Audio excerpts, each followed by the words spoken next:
টুপিওয়ালা টুপি মাথায় দিয়ে চাঁদাবাজি করবা, জনগণ পাইকানা মার্কা ঝাঁটা দিয়ে পিটাই বের করে দেবে। তারেক জিয়া বলতেছে আমার দলে কোনো চাঁদাবাজি নেই। ডাক্তার মোহাম্মদ শফিকুর রহমান বলতেছে আমার দলে কোনো চাঁদাবাজি নেই। তাহলে তালা কলরুয়ায় সাতক্ষীরায় যারা চাঁদাবাজি করতেছে ওরা ফেরেশতা জিবরাইল আর মেকাই। কথা বোঝেন, আমার কথা বোঝেন, আমার কথা বোঝেন। বুঝলেন তো বুঝলেন, না বুঝলেন তো কসু কসু কসু। আমি একবারও কি জামাত ইসলামের পক্ষে ভোট চেয়েছি? একবারও বিএনপির বিরুদ্ধে কোনো অ্যাকশনে গেছি? বিএনপি আমার ভাই, জামাত আমার ভাই। কথা বলেন ঠিক না বেঠিক? দীর্ঘ 15 বছর বিএনপির ভাইরা মামলা খেয়েছে, জামাতের ভাইরা মামলা খেয়েছে। এখন যদি একে অপরের শত্রু হয়ে যায়, আওয়ামী লীগ আগামী কুরবানির ঈদে আবার এসে আমাদের ঈদ জবাই করবে। এই জন্য দুই পার্টির ভাইদের কাছে দুই পায়ে ধরে অনুরোধ করছি, দয়া করে আমাদের ভিতরে রেষারেষি চলবে না। আল্লামা সাঈদী জাতীয় সংসদে দাঁড়িয়ে বলেছিলেন, কৌমি আমার এক চোখ, আলিয়া আমার আর এক চোখ। কথা বলেন ঠিক না বেঠিক? আমি আজকের এই মাহফিলে সকলকে উদাত্ত আহ্বান করে দেখে যাচ্ছি, বিএনপি জামাত নির্বাচনে যারাই ক্ষমতা যাবে আমরা তাদেরকে স্যালুট দেব, কিন্তু দয়া করে আমরা কোনো দলাদলিতে অংশগ্রহণ করব না। আবুদু রাব্বাকুম ওয়াফআলুল খায়রা লাআল্লাকুম তুফলিহুন। আল্লাহর গোলামি করো আর ভালো ভালো কাজ করো, তা আশা করা যায় আল্লাহ পাক তোমাদের সফলতা দান করবে। ভালো কাজ বলুন তো, নামাজ পড়া কি কাজ? রোজা রাখা কি কাজ? পয়সা বেশি হলে যাকাত দেওয়া কি কাজ? এরপরে পয়সা বেশি হলে হজ করা কি কাজ? এগুলো যেমন ভালো কাজ, আর একটা ভালো কাজ আছে, নির্বাচনের সময় আসলে ভালো লোকদেরকে ভোট দিয়ে নির্বাচিত করাটাও কি কাজ? আরো জোরে বলেন কি কাজ? এবার বলুন তো, বিয়ে করলে কি হয়? ভাই আমার কথা, আমি ঘড়ি দেখেছি ভাই, আমার কথা শেষ করতে গেলে একটা আয়াত শেষ হইল, আর একটা শেষ করতে গেলে 15টা মিনিটের দরকার। দেওয়া যাবে? আমি আপনাদের কাছে সময় নিয়েছিলাম কয়টা পর্যন্ত? এখন 12টা পর্যন্ত। আমিও 12টার জন্য তৈরি ছিলাম, কিন্তু এই যে পাগড়ি পরাতে যেয়ে আর এই কথা বলতে যে আমার একটু 10-15 মিনিট একটু সময় বেশি লাগতেছে। আপনারা কি রাগ করতেছেন ভাই? চলবে চলবে? তাহলে দয়া করে পেশাব লাগুক আর পায়খানা লাগুক, পেশাব লাগুক আর পায়খানা লাগুক, আর 15টা মিনিট দেবেন তো সময়? দেবেন তো সময়? এই ভাই মনে হয় রাগ করেছে, ভাই উঠে গেল।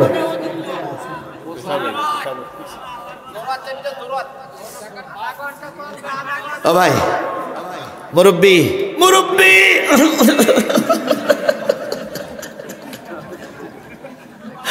বসেন আমার সোনা ভাই, আপনি চলে গেলে আরো দুজন চলে যাবে, এই জন্য বসেন, আল্লাহ কবুল করুক।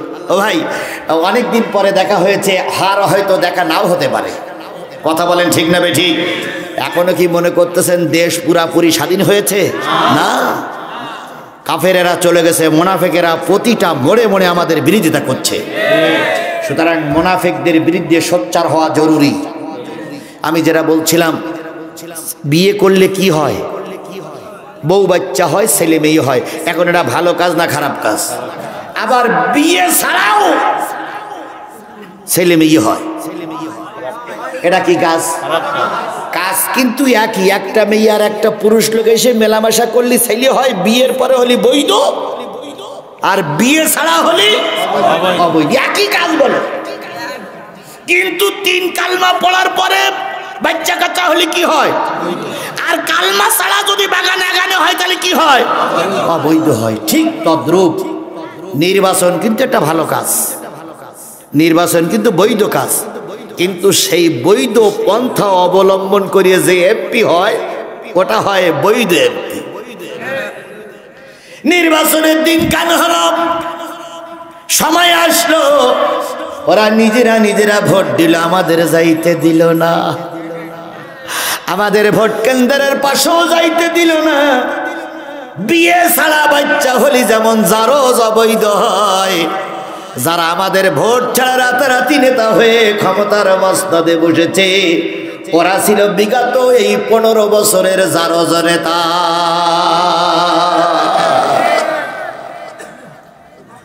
কথা ক্লিয়ার? এরপরেও যদি না বোঝো তাহলে আমার কাছে আর বাংলা ভাষা এসি আর ভালো আর নেই। এবার আসুন, অবৈধ রাতের অন্ধকারে অবৈধ কারবার করে একজন ছেলে জন্ম নিয়েছে, তিনি হইছেন কোরআনের হাফেজ, দাওরা হাদিস পাস, কণ্ঠস্বরও খুব ভালো, বক্তৃতা করতেও পারে। উনি গেছে মসজিদে ইন্টারভিউ দিতে। তা মসজিদ কমিটির লোক জিজ্ঞেস করছে, হুজুর আপনার আব্বার নাম কি? তো হুজুর বলতেছে, আমার মা বলেছিল আমার যদি জন্ম হয়েছিল কেডা যে আব্বা তা আমার মার মনে নেই।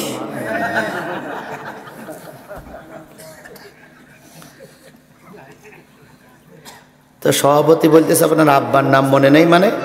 তো বলছে, আমার আব্বা তো অনেক, তালায় আমার আব্বা অনেক, কোনটার দ্বারা যে আমি হয়েছি এটা আমার মাও বুঝতে পারিনি। বলেন, ওর চেহারা ভালো, কণ্ঠস্বর ভালো, মাথায় পাগড়ি, হাফেজ, মাওলানা, মসজিদের ইমামতি দেবেন? ফতোয়া কি দেব ওটা আলেমরা দেবে, আমি ও ফতোয়ায় যাব না, কিন্তু জানা মতে এর ইমামতি দেবেন। কেন দেবেন না? জারজ বাবার ঠিক নাই। তাহলে জারজ বাবার ঠিক নাই, তাই যদি সে মসজিদের ইমামতি করতে না পারে, যে জারজের বাচ্চারা নির্বাচন ছাড়া ক্ষমতায় গিয়েছিল তারা কোন অধিকারে আল্লামা সাঈদীর বিচার করলো? তারা কোন অধিকারে জামাতের নেতাদের বিচার করলো? তারা কোন অধিকারে বিএনপি নেত্রীর ঘরে তাল কেটে দিল? কারণ ওরা সব ছিল জারজ, জারজ, জারজ।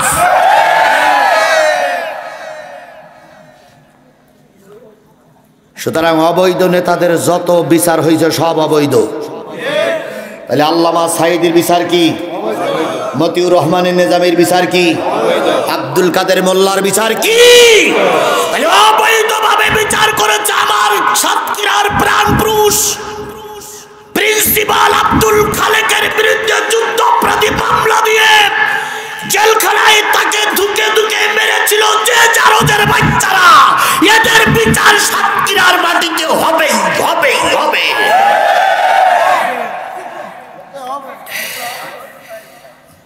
মনে করেছ আমরা ভুলে গেছি? একটা দিনের কথাও আমরা ভুলিনি, প্রতিটা দিনের কথা আমাদের মনে আছে। আমরা এদের ভুলতে পারি না। আমরা যদি ভুলে যাই আল্লাহর আরশ কাঁপবে। আল্লাহর আরশ আমরা কাঁপাতে চাই না। আমরা এদের বিচার আজ হোক কাল হোক আদালতের মাধ্যমে করব ইনশাআল্লাহ। আফআলুল খায়রা লাআল্লাকুম তুফলিহুন। ভালো ভালো কাজ করো, সফলতা আসবে। তাহলে যেগুলো কোরআন হাদিসের দৃষ্টিকোণ থেকে ভালো কাজ, এগুলো করব ইনশাআল্লাহ। এবার শেষ আয়াত, ওয়াজাহিদু ফিল্লাহি হাক্কা জিহাদি ওয়াস্তাবাকুম ওয়ামা জাআলা আলাইকুম ফিদ্দীনি মিন হারাজ। খুব গুরুত্ব। এতক্ষণ যা শিখলেন তার চেয়ে আর একটু গরম চলবে, চলবে। কে কে কে কে কেটা কেটা রাগ করতেছেন? হাত তোলেন তো। আচ্ছা, আপনারা সবাই মরে গেছেন না বেঁচে আছেন? বুকে হাত দিয়ে দেখেন তো, মরে গেছেন না বেঁচে আছেন? বেঁচে আছেন তো। তাহলে বেঁচে থাকা লোকটা তকবীর তো জোরে নারায়ে তাকবীর। না সবাই বলিনি, জোরে লিল্লাহি তাকবীর। আল কোরআনের আলো, তোমার নেতা আমার নেতা, দুনিয়ার মুসলিম। মাশাআল্লাহ। সাতক্ষীরার মানুষ এখনো ভুলে যায়নি। গোটা বাংলাদেশের আমি স্বপ্ন দেখতেছি টুপিওয়ালারা ক্ষমতায় যাবে। তালার আসনটা টুপিওয়ালাদের দিতে হবে। তালার আসনটা যেন টুপিওয়ালাদের দিতে হবে, এটা জোর করার অধিকার নেই, তবে তালার আসনটা যেন টুপিওয়ালারা পায়। আল্লাহ আমাদের সেদিকে এগিয়ে যাবার তৌফিক দান করুন। আল্লাহ রাব্বুল আলামিন বলেন জিহাদ করো। জিহাদ মানে কি? জিহাদ মানে কি? চেষ্টা করা। কার পক্ষে চেষ্টা করা? আল্লাহর পক্ষে, রসুলের পক্ষে। জিহাদ মানে মারামারি নয়, খুনোখুনি নয়, জিহাদ মানে কাটাকাটি নয়। তবে জিহাদের সর্বশেষ সংজ্ঞা হলো, যদি কেউ অন্যায়ভাবে আমার ঘাড়ের পরে পড়ে প্রতিবাদ করাটাও জিহাদের অংশ। তাহলে জিহাদ মানে চেষ্টা করা, জিহাদ মানে প্রচেষ্টা করা। আল্লাহর নবী মদিনায় ছোট্ট একটা রাষ্ট্র তৈরি করলেন, রসুলের বিরুদ্ধে একজন লেগে গেলেন, তিনিও ছিলেন একটা অঙ্গরাজ্যের রাষ্ট্রপতি, নাম তার কাব ইবনে আশরাফ। কি নাম? হুজুররা, দুইজন হুজুর, আমি জানি আপনাদের দায়িত্ব 10-15 মিনিট আপনারা চলে যান, তাহলে অনেক লোক চলে যাবে। ভাই একটু বসেন, ভাই সোনা ভাই আমার, বসেন, হয়ে গেছে। আমি আপনাদের খেয়াল করতেছি, যেহেতু আপনাদের ইমামতি, না জরুরত থাকলে বোঝা যায় আপনাদের ইমামতি আছে, যেহেতু আপনারা দায়িত্বশীল, আমাকে আর 10টা মিনিট সময় দেন, আমি আপনাদের ছেড়ে দেবো। এখন কটা বাজে দেখেন তো? 17। দেখি 12:30টার ভিতরে আমি আপনাদের ছেড়ে দিতে পারি কিনা, যেহেতু ওনাদের একটা দায়িত্ব আছে। যদি এখন দায়িত্ব পালন না করে কমিটি ওনাদের পর চাপ দেবে। এই জন্য হুজুর দুই ভাইকে বললাম, হুজুর দুই ভাই বসবে আর আপনারা সব চলে যাবেন। কাব ইবনে আশরাফ লেগে গেলেন বিরোধী। কাব ইবনে আশরাফ রসুলকে বললেন রঙ্গিলা রসুল। কাব ইবনে আশরাফ কবিতা লিখলো, রসুল বহু নারী লুবি। কাব ইবনে আশরাফ কবিতা লিখলো, রসুল সাল্লাল্লাহু আলাইহি সাল্লাম মেয়ে লোক দেখলি সহ্য করতে পারে না, যে মেয়ে লোক দেখে সেটারই বিয়ে করে। এই জন্য রসুলের কাছে ছোট মেয়েও নিরাপদ নয়, রসুলের কাছে বুড়িও নিরাপদ নয়। খাদিজার মতন 40 বছরের বুড়ি রসুল ছেড়ে দেয়নি, আয়সার মতন 5 বছর 7 বছরের মেয়েরও ছেড়ে দেয়নি। রসুল হলো নারী লুবি, রসুল হলো রঙ্গিলা, রসুল হলো বিভিন্ন কায়দার ছলছুতুরি করে মানুষের ইজ্জত নষ্ট করে। এই কবিতা যখন কাব ইবনে আশরাফ লিখলেন, আল্লাহর নবীর কানে যখন কবিতাটা পৌঁছে গেল, আল্লাহর নবীর মনে ব্যথা লাগলো।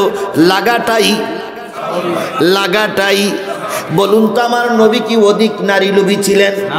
আল্লাহর নবী কি বৃদ্ধ নারী, ছোট ছোট নারী নিয়ে খেলা করতেন? না রে ভাই না। আল্লাহ রসুল 25 বছর বয়সে দেখাইছেন, 45 বছরের একজন বার্ধক্য উপনীত মানুষকে বিয়ে করে তিনি দেখাইছেন, আমি নারীর পরে লোভ নয়, আমি জাতিকে সংশোধন করার জন্য পথ দেখালাম। আবার যখন নবীজির বয়স 50 হয়ে গেল, তখন 5 বছর 6 বছর 7 বছরের একটা মেয়েকে যখন আবু বকর নবীজির হাতে তুলে দিলেন, নবীজি বললেন, যতদিন পর্যন্ত মেয়েটা বয়স্তা না হবে, সাবালিকা না হবে, ততদিন পর্যন্ত আমার ঘর সংসার করার উপযুক্ত হবে না। যতদিন পর্যন্ত আয়েশা রাদিয়াল্লাহু তাআলা বয়স্তা না হয়েছিলেন, নবীজি পাশে ভাসে করে রাখতেন, কিন্তু তার অনুমতি ছাড়া কোনো কাজে তিনি অংশগ্রহণ করতেন না। নবী বাকি বিয়েগুলো করেছেন, কেউ বা বিধবা, কেউ বা স্বামী পরিত্যক্তা, কেউ বা বার্ধক্যে উপনীত হয়েছে, কেউ বা অধিক বিয়ে হয়েছে তারপরে বিয়ে করেছে। আমার নবী কখনো নারী লুবি। কিন্তু কাব ইবনে আশরাফ যখন লিখলো, রসুলের মনটা খারাপ হয়ে গেল। আল্লাহ নবী মদিনার মসজিদে আসলেন, নবীজির চেহারাটা খারাপ। হযরত ওমর তরবারি দিয়ে দাঁড়ায় গিয়ে বললেন, ইয়া রাসূলুল্লাহ, মদিনার মায়েদের ঘরে যখন কোনো খাবার থাকে না, বাচ্চাগুলো খাওয়ার জন্য যখন মার কাছে কান্নাকাটি করে, ছোট্ট ছোট্ট বাচ্চাগুলোরে নবী আপনার দরবারে পাঠিয়ে দেওয়া হয়। 2 দিন 3 দিন 4 দিন 5 দিন পরে যখন বাচ্চাগুলো ফিরে আসে, মা এসে বলে বাবা চল, এখন খাওয়ার ব্যবস্থা হয়েছে। ওই ছোট্ট বাচ্চাগুলো মার গলা জড়াই ধরে বলে, আম্মু ঘরে ফিরে যাও। নবীজির চেহারার দিকে তাকাই থাকলে ক্ষুধা লাগে না। হযরত আয়েশা সিদ্দিকা রাদিয়াল্লাহু তাআলা আনহা বর্ণনা